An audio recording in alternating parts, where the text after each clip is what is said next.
दिव्या और प्रफुल्ल की शादी को लगभग 1 महीना ही हुआ था। दिव्या के ससुराल में उसके पति के अलावा उसकी सास और एक ननद थी। जब से दिव्या ब्याह के आई थी, घर की सारी जिम्मेदारियां उसी के सर पर आ गई। घर में बेचारी इकलौती बहू सारा दिन सबकी फरमाइशें पूरी करते ही नहीं थकती। अरे दिव्या, मेरा टॉवल कहाँ है? जल्दी दो, मुझे नहाने जाना है। हाँ हाँ, ये लीजिए, सामने ही तो रखा था। बहू, अरे ओ बहू, अरे कहाँ रह गई? चाय आज ही मिल जाएगी या कल तक का इंतजार करूं? जी लाई, सारा दिन बस ये करो वो करो, ऐसा लगता है बहू ने कोई काम वाली लाए हैं जिससे बस सारा दिन काम करवाते रहो। सुबह से शाम तक बस उनकी फरमाइशें पूरी करते रहो। इससे लाख गुना खुश तो मैं अपने मायके में थी, जहाँ मैं बस ऑर्डर करती थी और मेरी माँ मेरी सारी फरमाइशें पूरी करती थी। मेरी ही गलती थी जो अपने पापा की बात मानकर इस घर में शादी के लिए तैयार हो गई, नहीं तो वो कनाडा वाला मनप्रीत आज मुझे रानी बनाकर रखता और विदेश में रहने को मिलता वो अलग। हाय मेरी किस्मत, यहीं आकर फंसना था मैंने। अरे चाय पिलाने का मन नहीं है क्या बहू? लाई लाई मम्मी जी, ये लीजिए आपकी चाय। इसके बाद दिव्या किचन में जाकर खाना पैक करने लगती है। तभी उसकी ननद नैना किचन में आती है। भाभी, अगर मेरा लंच पैक हो गया हो तो दे दो, मुझे कॉलेज के लिए देर हो रही है। हाँ नैना, बस 2 मिनट, ये लो। नैना टिफिन लेकर वहां से चली जाती है। दिव्या सारा दिन अपने ससुराल वालों की खुशियों का ख्याल रखती, लेकिन अंदर ही अंदर कुढ़ती भी रहती। एक ये महारानी, पता नहीं कब इसकी शादी होगी और कब ये अपने ससुराल जाएगी। माँ ने कहा था बेटी बस कुछ दिन झेल ले, इसके बाद तो ब्याह कर चली जाएगी, लेकिन पता नहीं कब इसकी शादी होगी और कब ये यहाँ से जाएगी। ऐसे ही कुछ दिन बीत जाते हैं। अब नैना अपनी ग्रेजुएशन पूरी कर लेती है और उसके घर वाले उसकी शादी के लिए लड़का देखना शुरू कर देते हैं। एक रोज संडे वाले दिन नैना अपने चेहरे पर ब्लीच लगाकर बाहर आती है। तभी उसकी माँ कमला उससे कहती है, वाह मेरी रानी बिटिया, अपना कितना ध्यान रखती है, बस अपने चेहरे को ऐसे ही चमकाती रह, फिर देख तेरी माँ तेरे लिए क्या राजकुमार ढूंढ कर लाएगी। राजकुमार? आगे चलकर इसने भी मेरी तरह काम वाली ही बनना है। वैसे आशा बहन ने अपनी नैना के लिए एक बढ़िया रिश्ता बताया है, परसों लड़के वाले इसे देखने आ रहे हैं। क्या सच में माँ? मेरी छोटी सी बहन कब इतनी बड़ी हो गई, पता ही नहीं चला। लड़के वाले? अरे वाह, ये तो बहुत अच्छी बात है, अब नैना की शादी हो जाएगी। चलो अच्छा है, कम से कम इससे जान तो छूटेगी और मेरा काम तो कम होगा। कुछ देर बाद नैना अपना चेहरा धोकर आती है तो उसके चेहरे पर लाल रंग के बड़े बड़े धब्बे उभर आते हैं। वो जोर से चिल्लाते हुए बाथरूम से बाहर आती है। ओ नो, ये मेरा चेहरा, ये मेरे चेहरे को क्या हो गया? सत्यानाश, परसों तुझे देखने लड़के वाले आ रहे हैं और तू है कि अपना पूरा चेहरा जलाकर बैठ गई। अरे लड़के वाले तुझे ऐसे देखेंगे तो झट से ना कर देंगे। ओ गॉड, अब क्या करें? आप टेंशन मत लीजिए, ये जरूर इसे ब्लीच से एलर्जी हुई होगी। मैं अभी इसके चेहरे पर मुल्तानी मिट्टी लगा देती हूँ, साथ ही बर्फ से सिकाई कर देती हूँ, कल तक ठीक हो जाएगा। इसके बाद दिव्या मुल्तानी मिट्टी का पैक बनाकर नैना के चेहरे पर लगा देती है। इसके बाद वो अपने कमरे में जाकर अपनी माँ को फोन करती है और कहती है, ओफो माँ, ये अच्छी बहू बनने का ड्रामा ना अब मुझसे और नहीं होता। और तुमने तो कहा था कि तेरी ननद शादी करके चली जाएगी तो फिर इस घर पर तेरा ही राज होगा, पर अब तो शादी को 4 महीने होने को आ गए, लेकिन ये तो अभी तक इसी घर में पड़ी है।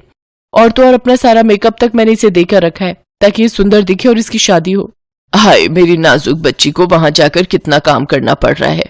तू चिंता मत कर, तेरी ननद की शादी हो जाएगी तो फिर तो तेरा ही तेरा राज है उस घर पर। अच्छा माँ, अब मैं फोन रखती हूँ और जरा देख कर आती हूँ उस महारानी का चेहरा ठीक हुआ भी या नहीं। दिव्या जाकर देखती है तो नैना का चेहरा पूरी तरह ठीक हो चुका होता है। थैंक यू भाभी, आपके हाथों में तो जादू है जादू। हाँ मेरी प्यारी ननद, अब तुम देखना मैं तुम्हें परसों कैसे तैयार करती हूँ। जब लड़के वाले आएंगे तो वो सब तुम्हें देखते ही रह जाएंगे। और आखिर वो दिन भी आ जाता है जिस दिन लड़के वाले नैना को देखने आते हैं। उस दिन दिव्या सुबह तड़के उठकर ही घर की साफ सफाई में लग जाती है। रामू, जल्दी से सभी पर्दे, बेडशीट और सोफा कवर, टेबल कवर बदल दो। और हाँ, इसके बाद सभी खिड़कियां दरवाजे अच्छे से साफ कर दीजिए और घर में एक भी ज्वाला नहीं दिखना चाहिए। उसकी आवाज सुनकर सभी घर वाले भी उठ जाते। दिव्या, तुम इतनी सुबह सुबह क्यों उठ गई और ये कारखाने से रामू को क्यों बुला लिया? देखिए जी, आज मेरी इकलौती ननद को लड़के वाले देखने आ रहे हैं तो उनकी खातिरदारी में कोई कमी ना रह जाए, इसलिए रामू को भी अपनी हेल्प के लिए बुला लिया। और आज रामू किचन में भी मेरी मदद करेगा तो आज सारा दिन वो यहीं रहेगा। सचमुच बड़े ही भाग्यशाली हैं हम बहू, जो तुम इस घर में आई। सच में भाभी, भाभी हो तो आपके जैसी। अरे नैना, तुम क्यों इतनी जल्दी उठ गई? तुम अपनी नींद पूरी लो तभी तो फ्रेश रहोगी और तभी तो चेहरे पर रौनक आएगी। सारा काम मैं खुद देख लूंगी। सारा काम निपटाकर दिव्या नैना को अपनी अच्छी सी साड़ी पहनाकर और उसका मेकअप करके तैयार कर देती है। साथ ही उसे अच्छे से सब समझा देती है कि किस सवाल का क्या जवाब देना है। दिन के समय लड़के वाले आ जाते हैं। दिव्या उनके सामने खाना परोसते हुए कहती है, ये लीजिए, ये सब नैना दीदी ने अपने हाथों से बनाए हैं। बहुत ही टैलेंटेड है ये। सुबह 5 बजे से उठकर तैयारियों में लगी हुई थी। खाना तो क्या लाजवाब बनाती है। अब सचमुच खाना तो बहुत ही अच्छा बना है भाई। अच्छा नैना, अपने बारे में कुछ बताइए, आपको क्या पसंद है और क्या नहीं? इसके बाद नैना वही बोलती है जो दिव्या ने उसे कहा होता है। जी, जो मेरे मायके वालों को पसंद है वो हर चीज मुझे पसंद है, और शादी के बाद मेरे ससुराल वालों को जो पसंद होगा वही मेरी पसंद होगी। सचमुच क्या संस्कार है भाई। इसके बाद लड़के वाले रिश्ता पक्का करके चले जाते हैं। दिव्या अपने कमरे में जाकर अपनी माँ को फोन मिलाती है। मम्मी, फाइनली रिश्ता पक्का हो गया। हाश, सचमुच बड़ी संतुष्टि मिली आज। इसके बाद दिव्या अपने पंडित को पैसे देकर इसी महीने में मुहूर्त निकालने को कहती है। पंडित बिल्कुल वैसे ही करता है। इसके बाद तो दिव्या की खुशी का ठिकाना नहीं रहता और वो खुशी खुशी सारी जिम्मेदारी अपने ऊपर ले लेती है। नैना के लिए शॉपिंग से लेकर उसके पार्लर तक, मेहंदी वाले से लेकर डीजे वाले तक, सबका इंतजाम वो कर लेती है। दिव्या उस दिन बहुत खुश थी। वो हर जगह अपनी ननद के साथ थी। अगली सुबह नैना की विदाई हो जाती है। नैना की शादी के 2 दिन बाद दिव्या काफी उदास अपने कमरे में बैठी थी। तब उसका पति प्रफुल्ल उससे कहता है, क्या हुआ दिव्या, तुम इतनी उदास क्यों हो? प्रफुल्ल, मैं हमेशा सोचती थी कि नैना जल्दी से ब्याह कर अपने ससुराल चली जाए, लेकिन अब जब वो चली गई तो उसके बिना ये घर कितना खाली हो गया। ऐसा लग रहा है मानो मुझसे मेरी बहन बिछड़ गई हो। इसके बाद प्रफुल्ल हंसते हुए उसे गले लगा लेता है। वो कहते हैं ना कि किसी की अहमियत उसके जाने के बाद ही पता चलती है। दिव्या के साथ भी कुछ ऐसा ही हुआ। नैना की शादी के बाद उसे अपनी ननद की अहमियत समझ में आई। बिंदिया अपने माँ बाबू के साथ अमरोहा में रहती थी। वो 5वीं कक्षा में पढ़ती थी। बिंदिया की माँ केतकी घर में सिलाई का काम करती थी। केतकी एक मशीन पर घंटों बैठकर अड़ोस पड़ोस के घर के कपड़े सिला करती थी। मोहल्ले की औरतें कुछ न कुछ केतकी से सिलवा ही लिया करती थी। केतकी जब घर का काम करने लगती तो बिंदिया भी उसका हाथ बटाने लगती। तब केतकी उसे पढ़ने के लिए बोलकर खुद ही काम करने लगती। घर का काम करके केतकी दोबारा मशीन पर बैठ जाती। कई बार केतकी आधी रात तक मशीन पर कपड़े सिलती रहती थी। गरीबी की वजह से केतकी को ज्यादा काम करना पड़ता था। केतकी के पति निरंजन को शराब पीने की आदत थी। वो कोई काम धंधा नहीं करता था। केतकी जो कुछ भी सिलाई के काम से कमाती, निरंजन सारे पैसे छीन कर ले जाता। ला, इधर दे मुझे पैसे। केतकी को पता था कि पैसे देखते ही उसका पति सारे छीन लेगा, इसलिए केतकी ने एक गुल्लक बना रखी थी। गुल्लक में वो निरंजन से छुपकर रोजाना थोड़े पैसे डालती रहती थी। केतकी का नियम था कि जो भी पैसे आए उनमें से थोड़े पैसे गुल्लक में डालते रहना। एक दिन बिंदिया माँ से बोली, माँ, ये रोज आप इस गुल्लक में पैसे क्यों डालती हो? पैसे तो खर्च करने के लिए होते हैं ना। बिंदिया, मेरी बिटिया, सारे पैसे खर्च करने के लिए नहीं होते। कुछ पैसे हमें जोड़कर बचाकर भी रखने चाहिए जो हमारे बुरे वक्त में काम आते हैं। समझी बिटिया रानी? अच्छा, ये बात है। माँ, मैं खेलने जाऊं? मेरी सहेलियां बुला रही हैं। हाँ बिटिया, पर जल्दी आ जाना। ज्यादा देर तक खेलोगी तो तुम्हारे बापू गुस्सा करेंगे। बिंदिया खेलने चली जाती है।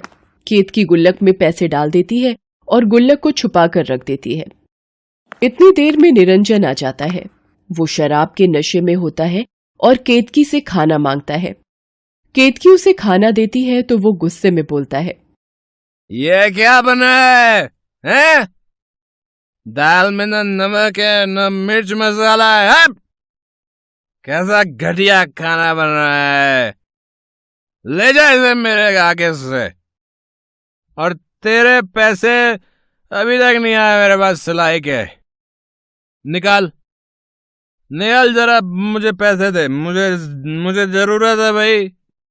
सुनो जी, वो बक्सा मत खोलो। उसके अंदर थोड़े से ही पैसे रखे हैं। घर में चावल और आटा खत्म हो गया है, इसीलिए बचाकर रखे थे। निरंजन केतकी की एक नहीं सुनता और बक्से में रखे पैसे उठाकर केतकी को धक्का देकर घर से बाहर चला जाता है। इतनी देर में बिंदिया आ जाती है। वो अपनी मां को इस हालत में देखकर रोने लगती है। केतकी उसे चुप कराती है। दिन बीतने लगे। केतकी मशीन पर कपड़े सिलने का काम करती रहती थी। निरंजन की बुरी आदतें बढ़ती जा रही थीं। अब तो वो जुआ भी खेलने लगा था। अब तो वो घर का कोई भी सामान, बर्तन कुछ भी ले जाता और बेचकर उन पैसों से जुआ खेलने लगता। एक दिन, माँ, खीर खाने का बहुत मन है, आज बनाओ ना माँ।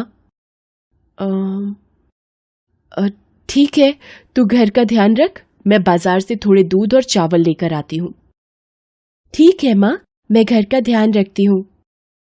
केतकी बिंदिया के लिए खीर बनाने का सामान लेने बाजार चली जाती है। तभी पीछे से कुछ लोग घर आते हैं और घर का सारा सामान फेंकने लगते हैं। केतकी जैसे ही वापस आती है, वो देखकर डर जाती है।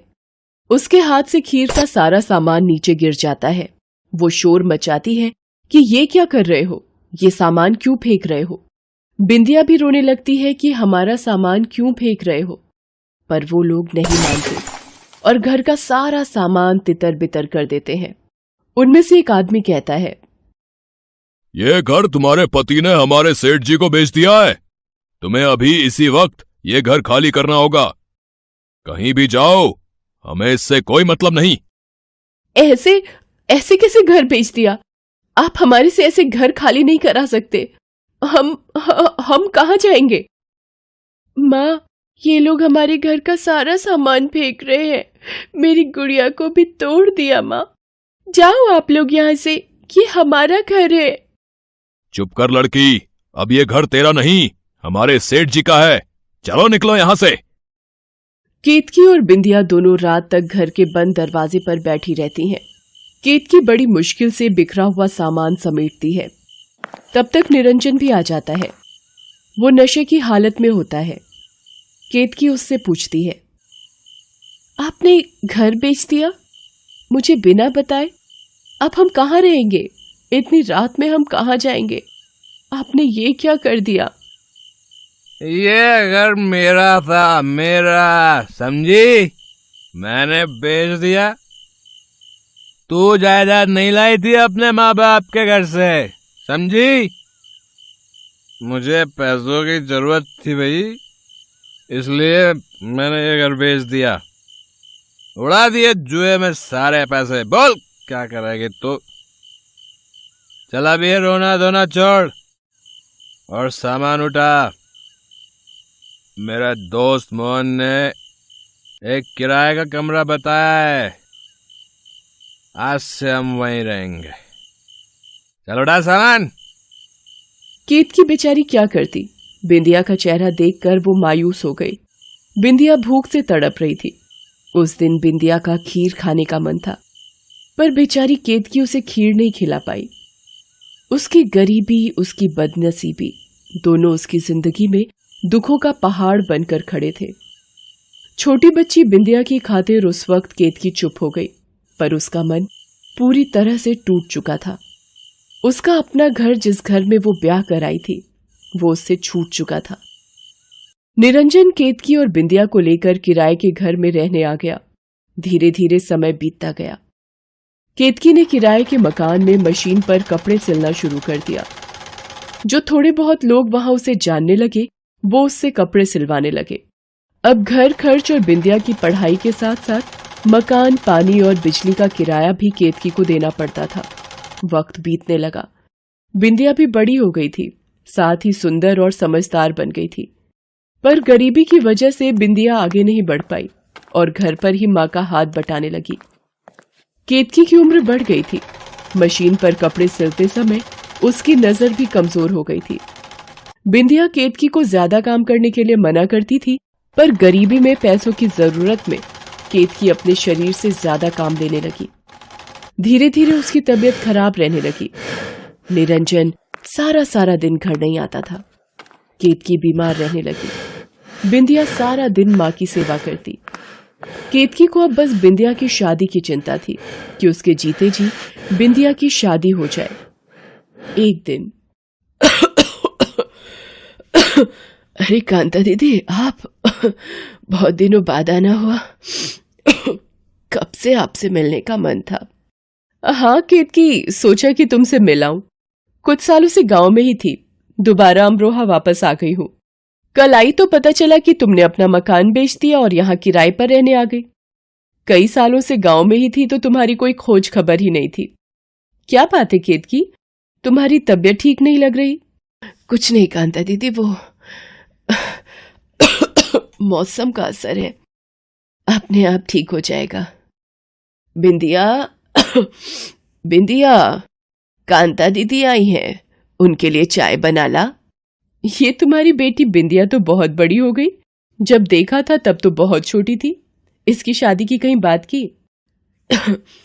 नहीं मौसी, हम गरीब लोग हैं, इतनी आसानी से लड़का कैसे मिलेगा। बस इसी की शादी की चिंता सताती रहती है। मेरी तबीयत भी ठीक नहीं रहती। मेरे जीते जी इसकी शादी हो जाए, बस मेरी सारी चिंताएं दूर हो जाएंगी। निरंजन का तो आपको पता है, उनकी आदतें अभी भी वैसी की वैसी ही हैं। तुम अगर कहो तो मेरी नजर में एक लड़का है जिसे एक सुशील समझदार लड़की चाहिए। बिंदिया दिखने में सुंदर है, उसे पसंद आ जाएगी। लड़का कपड़े की दुकान पर नौकरी करता है, कोई खाने पीने की आदत नहीं है, बस लड़की घरेलू चाहते हैं। कांता दीदी, आप बात कर लो। अगर बिंदिया का रिश्ता हो जाता है तो मेरी सारी चिंताएं दूर हो जाएंगी और मैं आराम से मर सकूंगी। माँ, तुम ये मरने की बातें मत किया करो। कांता मौसी, समझाओ माँ को, ये हर वक्त मरने की बात करती रहती है। कांता दीदी के कहने पर लड़के वाले बिंदिया को देखने आते हैं और शादी के लिए हाँ कर देते हैं। बिंदिया का रिश्ता पक्का होने पर केतकी बहुत खुश होती है। उसके सिर से बिंदिया की शादी की चिंता दूर होने वाली होती है। डॉक्टर के मना करने के बाद भी केतकी मशीन पर कपड़े सिलना बंद नहीं करती। उसे बिंदिया की शादी के लिए पैसे जोड़ने थे, इसलिए ज्यादा से ज्यादा काम करने लगी। एक दिन मशीन चलाते हुए केतकी बेहोश हो जाती है। डॉक्टर केतकी का चेकअप करता है और बिंदिया से कहता है कि ज्यादा कमजोरी और शरीर का ध्यान न रखने की वजह से केतकी को हार्ट अटैक आया और वो स्वर्ग से धार जाती है। बिंदिया के ऊपर तो मानो दुखों का पहाड़ टूट जाता है, मानो उसके शरीर का कोई हिस्सा ही अलग हो गया हो। वो रो रो कर माँ माँ चिल्लाने लगती है। माँ, तुम कहाँ चली गई? माँ, तुमने मुझसे वादा किया था कि तुम मुझे अकेला छोड़कर नहीं जाओगी। मैं किसके सहारे जीऊंगी माँ? नहीं माँ, तुम मुझे छोड़कर नहीं जा सकती। मैं इस दुनिया में बिल्कुल अकेली पड़ जाऊंगी माँ। माँ, माँ, देखो कुछ दिनों बाद मेरी शादी है, मैं किसके सहारे डोली में विदा होंगी माँ? माँ, वापस आ जाओ, उठो माँ, उठो। तभी कोई उसके सिर पर हाथ रखता है। वो कोई और नहीं बल्कि उसका पिता निरंजन होता है। बिंदिया रोते हुए उससे कहती है, बापू, देखो माँ चली गई। इस दुनिया में माँ मुझे अकेला छोड़ गई, मुझसे रूठ गई मेरी माँ। केतकी, मुझे माफ कर दे। आज मेरी वजह से तू इस दुनिया से चली गई। मेरी शराब और जुए की लत ने तुझे गरीबी में दिन गुजारने पर मजबूर किया। तू मेहनत करके घर चलाती रही, मैं उजाड़ता रहा। मैं आज के बाद कभी भी शराब और जुए को हाथ नहीं लगाऊंगा केतकी। बिंदिया मेरी बच्ची, तू रो मत और अपने बापू को हो सके तो माफ कर दे बिटिया, माफ कर दे। निरंजन को अपनी गलतियों का पछतावा होता है। केतकी पर किए वो अपने सारे अत्याचार याद करके रोने लगता है। तभी कांता आती है। केतकी के मरने की खबर सुनकर वो बिंदिया से मिलने आई थी। वो निरंजन को बिंदिया के रिश्ते की बात बताती है कि बिंदिया की शादी केतकी का सपना था जो अधूरा न रहे। निरंजन लड़के वालों से शादी की तारीख निकलवाने को कह तो देता है, पर निरंजन सोच में डूब जाता है कि वो शादी की तैयारियां कैसे करेगा। उसने तो सब कुछ शराब और जुए में बर्बाद कर दिया था। तभी बिंदिया उसके पास आती है। उसके हाथ में माँ की वही गुल्लक होती है जो वो बचपन से माँ को संभालते हुए देख रही थी। वो निरंजन को वो गुल्लक देकर कहती है, बापू, ये माँ की गुल्लक, ये माँ हमेशा संभाल कर रखती थी। कुछ दिनों पहले उन्होंने मुझे दी और बोला कि इसे मैं रख लूं और अपनी शादी से पहले इसे तोड़ूं। गुल्लक केतकी की दी हुई? अगर तुम्हारी माँ ने बोला है तो अपने हाथों से यह गुल्लक तोड़ो बेटी। बिंदिया अपनी माँ की गुल्लक को तोड़ देती है। वो जैसे ही गुल्लक तोड़ती है, उसमें से ढेर सारे रुपए और एक चिट्ठी मिलती है जिस पर लिखा होता है, मेरी बेटी बिंदिया की शादी के लिए।